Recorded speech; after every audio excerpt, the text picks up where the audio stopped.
Drinking your calories, Starbucks, and visceral body fat. Let's throw in a little bit of beer bellies in here.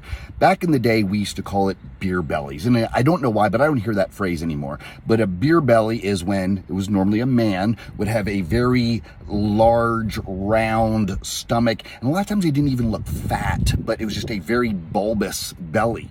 That is a beer belly. Okay. What does it come from? It comes from volume and velocity of drinking your calories. It's largely what it comes from, volume and velocity of drinking your calories. So you think about it back in the day, a guy drinking a lot of beers. What is a beer? It is a liquid carbohydrate, and we're consuming a lot of it at one time. The other thing about drinking your calories is it's not going through exactly the same digestive process. We're not chewing it. We're just, again, more chugging it, if you will. But again, that is largely how a beer belly is formed. That is largely how this visceral body fat is formed. Okay, what is visceral body fat? Well, we have two types of body fat, but the dangerous one is visceral body fat. That is the body fat inside our body that is basically choking off our internal organs. It is very bad and is very dangerous. And again, for the 12th time, it is largely due to drinking your calories. Where are we drinking our calories? I mean, it's, I guess it could still be, the beer belly thing, but how about Starbucks? How about all the sugar that is in a Starbucks coffee? And I just saw a post the other day about how much sugar is in Dunkin' Donuts coffee drinks. Again, it is almost all sugar. So the problem is the volume and velocity we're drinking these drinks, we're hitting the volume, we're hitting the velocity, but it is almost all carbohydrates like beer. If you do not want to have a beer belly, I highly suggest that you do not drink your calories. It is bad, it is dangerous. Now, okay, but Dave, I deserve a treat. Well, okay, we can debate that whether you deserve a treat or not. I mean, I think we all deserve a treat on occasion, but, I would highly suggest that you do not have a treat every day of the week.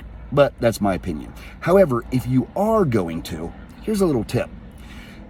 If you can, you really should consider having protein with every meal. And not that protein is going to, and when I say meal, with every time you eat something, and not that protein is going to totally negate the effects of the carbohydrates that you just chugged with your caramel macchiato, but it is going to blunt the insulin response. So, just talking to someone the other day, and they got done with an intense workout, and they had, around where I live, we have Ritas. I don't know if you have Ritas, but it's like an Italianized thing. Okay, they had multiple Ritas.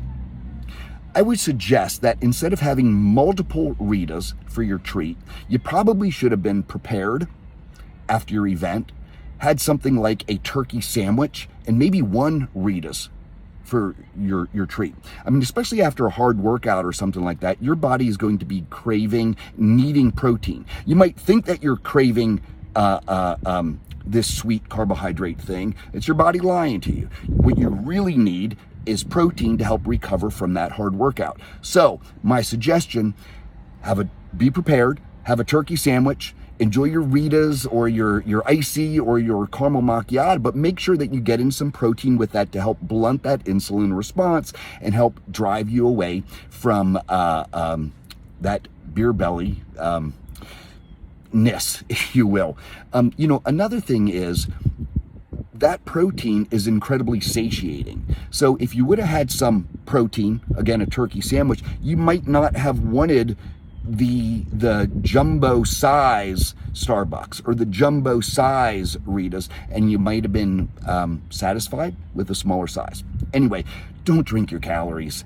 It is absolutely killing us. I understand the need for a treat on occasion, but be careful and consider adding protein to those meals. You guys have a great day. Hope that helps. Keep the questions coming. Take care.